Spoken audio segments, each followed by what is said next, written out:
क्या उसमें नया खेलों की अगर हम बात करें? खेल नीति बिल्कुल तैयार है जी। हम आपको बहुत जल्द उसकी कॉपी दे देंगे।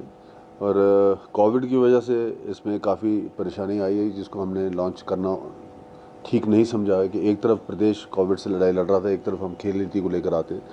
पर हमने बड़ा बोल्डली स्पोर्ट्स को प्रमोट करने के लिए हिमाचल प्रदेश को एक हब बनाने के लिए एक न्यू स्पोर्ट्स पॉलिसी बनाई है। और अब हम ब्लेस्ड हैं कि आज हिमाचल प्रदेश का ही हमारा एक सपुत्र देवभूमि का आज केंद्रीय मंत्री हैं अनुराग ठाकुर जी के रूप में, वो भी हमें एक बहुत बड़ा बूस्टर मिला है। हमने पैरा ओलंपिक्स को भी और उसमें ऐड किया है, और उसमें उसका आपने रिजल्ट देखा कि हमारा ऊना का एक नौजवान जो हाई जंप में जो सिल्वर मेडल लेकर आया, उसको हमने 1 करोड़ रुपए की अनाउंसमेंट की है प्लस अ गवर्नमेंट जॉब। तो ये कभी पहले नहीं हुआ करता। ये एक नया पार्ट हमने जो है, इससे आपको लगेगा पता कि स्पोर्ट जो हमारी नई स्पोर्ट्स पॉलिसी है वो बिल्कुल ओपन है। हमने इसमें 12 ज़िलों में 12 जो है सेंटर्स ऑफ एक्सीलेंस का काम करने पे भी फोकस दिया है। जैसे लाहौल स्पीति में मैं एक छोटा एग्जांपल बताऊँ, archery is in their blood. वो तीर तीर तीर कमाने अंदाजी आर्चरी उनके ब्लड में है, तो उसको वहाँ प्रमोट क्यों ना किया जाए। इस तरीके से हमने स्नो स्पोर्ट्स के ऊपर भी फोकस किया है। शिमला का हमारा टेंडर हो गया, पैसा रिलीज़ हो गया। धर्मशाला का और मनाली का इसी महीने जो है वो हो जाएगा। ये 12 महीने का जो है 22 करोड़ रुपए का ये एक स्टेडियम बनेगा, जो हम उम्मीद है कि अगले 6 महीने में तैयार कर देंगे। शिमला वाला और मनाली वाला भी और धर्मशाला वाला भी हम नेक्स्ट विद इन 1 ईयर इसको हम ऑपरेशनल कर देंगे। और विंटर ओलंपिक्स में इसमें कम से कम 5 इवेंट्स में जो है हिमाचल प्रदेश के बच्चे पार्टिसिपेट कर पाएंगे। Para Olympics, winter Olympics and general Olympics, हम तीनों के लिए तैयार हैं। और इसमें स्पोर्ट्स पॉलिसी, क्योंकि अब अनुराग जी के आने बाद हम कुछ रुक गए हैं, हम 2 बारी उनको मिलाए हैं, और कुछ आने वाले 1 हफ्ते के अंदर मैं एक बार फिर उनके पास जा रहा हूँ।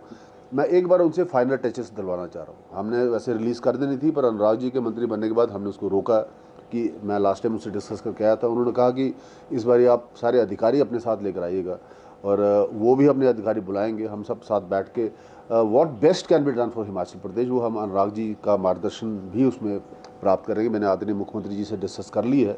अब मैं आदरणीय अनुराग जी के साथ बैठ के इसको इसी हफ्ते दिल्ली जाकर इसको हम फाइनलाइज करके एक कॉपी आपको उसकी रिलीज़ कर देंगे। तो क्या मान लीजिए का भी अच्छा योगदान रहा, चाहे ओलंपिक हो चाहे पैरा ओलंपिक हो, लेकिन जो भाग लेने गए हैं, पार्टिसिपेट जिन्होंने वहाँ पर किया है, क्या उनके प्रोत्साहन के लिए भी सरकार कोई विचार करेगी? कुछ राज्यों में ये भी व्यवस्था की गई कि जो उन्होंने भाग ही लिया है उनको भी जी, ऐसा केवल एक राज्य हरियाणा ने किया है।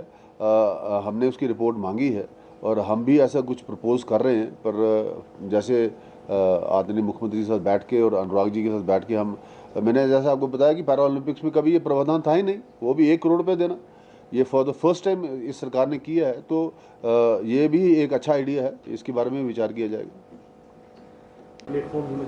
ऑब्वियसली एक इंसेंटिव बेस्ड होगा ये, और प्लेयर महसूस करेगा कि मुझे आगे आना चाहिए और मुझे टाइम देना चाहिए और मुझे निराशा हाथ नहीं आएगी। ऐसा हम एक विश्वास अपने उभरते हुए खिलाड़ियों को देंगे। प्लस टैलेंट सर्च के ऊपर हमने इसके ऊपर काफ़ी एम्फेसिस दिया है कि हम अच्छा टैलेंट सर्च करके, और जैसे मैंने कहा कि 12 अकेडमीज़ के बारे में हम विषय डिस्कस कर रहे हैं कि एक प्लेटफॉर्म मिल जाए हमें। अगर एक प्रतिभा हमने टैलेंट की है, स्पॉट की है, तो उसको ट्रेन कहाँ करना है, उसको रखना कहाँ है, उसको ग्रूम कैसे करना।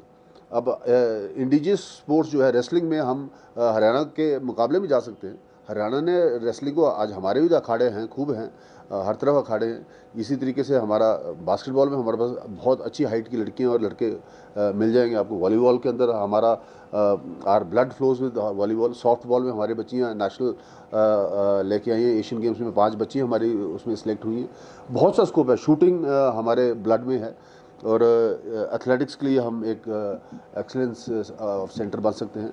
तो इसलिए बहुत सी स्कोप्स हैं हिमाचल प्रदेश। हम स्पेसिफाई, अनुराग जी से हमारा लास्ट भी जो बैठक हुई थी, हमने स्पेसिफाई फोकस करके कुछ गेम्स के ऊपर हम अपना जो है एनर्जी पूरी तरह लगाना चाहेंगे, जिसमें से बच्चे नेशनल और इंटरनेशनल कलर्स को डॉन कर सकें।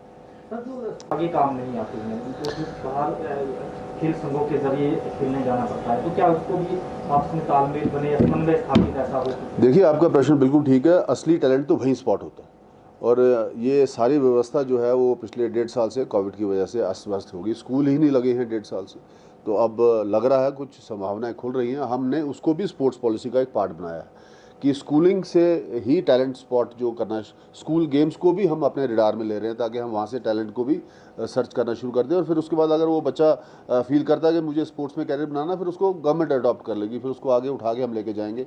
जहाँ तक जो बेस्ट कोचिंग एक बहुत बड़ा जो है एक विषय है जिसको हमने एट लेंथ इस पर डिस्कस किया। अच्छे कोचेस और इंडिजिनस कोचेस, लोकल कोचेस तैयार करके उनको भी आगे एक्सपोजर विजिट्स देकर अच्छे कोचेस के साथ अपने बच्चों को हम आगे तैयार कराएं। बहुत लंबा चौड़ा विषय है, कुछ दिनों में आपके सामने मैं पॉलिसी आपको दे दूँ। हमने काजा में भी किया है, हमने बोध ऋणी साइट्स हैं, 2 साइट्स हमारी, ये धर्मशाला से कोई 60 किलोमीटर ऊपर जाके हाइट पे है, 9000 से ऊपर है, क्योंकि एयरपोर्ट कनेक्टिविटी भी एक इशू आ रहा है। तो एयरपोर्ट कनेक्टिविटी को भी मद्देनज़र रखते हुए कि हम धर्मशाला के रेंजेस पे, हाई रेंजेस पे धौलाधार में सेंटर सेटअप करें, क्योंकि वहाँ से आप बाई एयर आपकी कनेक्टिविटी है और वहाँ से केवल 1 घंटे की ड्राइव से आप जो है उस हाई एल्टीट्यूड सेंटर में पहुँच जाएंगे। तो उसको मद्देनज़र रखते हुए हमने एयरपोर्ट कनेक्टिविटी को भी ध्यान में रखा है, क्योंकि इंटरनेशनल लेवल के प्लेयर्स भी यहाँ पे कोचिंग के लिए और अपने आप को कैपिटलाइज करने के लिए यहाँ पे आएंगे। और ऐसी बहुत बड़ी डिमांड ऑल ओवर इंटरनेशनली हमारे पास उपलब्ध है। सर, शिमला के नजदीक स्टेडियम करीब 15 साल से बोल रहे हैं, उस पर काम अभी तक नहीं हो सका है, क्या वजह है? क्या सरकार उसको बनाएगी?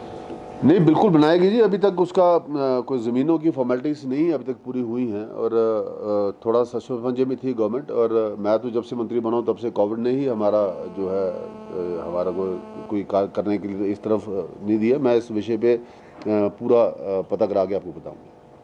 उनकी जो स्वायत्तता रहती है वो बरकरार रहेगी या सरकार?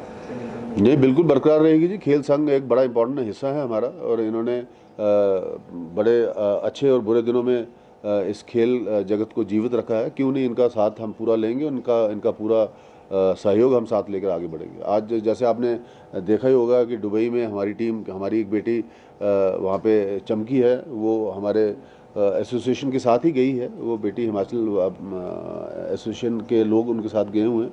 और ये जो बच्चा पैरा ओलंपिक्स में लेकर आया, इसको भी मैंने 5 लाख रुपये ट्रेनिंग के लिए बेंगलोर में एडवांस में भेजा था और मैं रेगुलरली उसके साथ इन टच था। और जो बेटा हॉकी में गोल्ड लेकर आया, ब्रॉन्ज लेकर आया, उसको भी हमने 1 करोड़ रुपये और डीएसपी का जॉब ऑफ़र की है।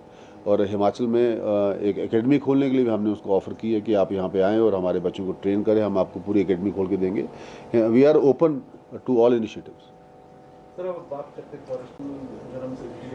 हमारा ऑफिस शिमला का चालू हो गया है, वर्किंग ऑर्डर में आ गया है और हमारे केसेस यहाँ प्रोसेस होना शुरू हो गए हैं। और देहरादून केवल अब और दिल्ली बड़े केसेस ही जाएंगे, 40 हेक्टेयर्स तक तो हम यहीं पे अभी उनको डील कर रहे हैं। और सुप्रीम कोर्ट में लगातार हमें जो है अनुमति प्राप्त हो रही हैं और मुझे उम्मीद है कि we are the only state, Himachal Pradesh एकमात्र ऐसा प्रदेश है जिसके ऊपर ये बैन लगा हुआ है पूरे हिंदुस्तान में। और हमने एक नई बैटरी ऑफ लॉयर्स अब हायर किया है और हम इसको बड़ा सक्सेसफुली सुप्रीम कोर्ट में कर रहे हैं। और हमें काफ़ी अनुमतियाँ, लगभग 1400 के करीब जो हैं प्रोजेक्ट्स की हमें अनुमति पिछले 1.5 महीने में मिली है। इस महीने भी हम इतनी ही और अनुमति एक्सपेक्ट कर रहे हैं जिससे काफ़ी काम हमारा ईज आउट हो जाए।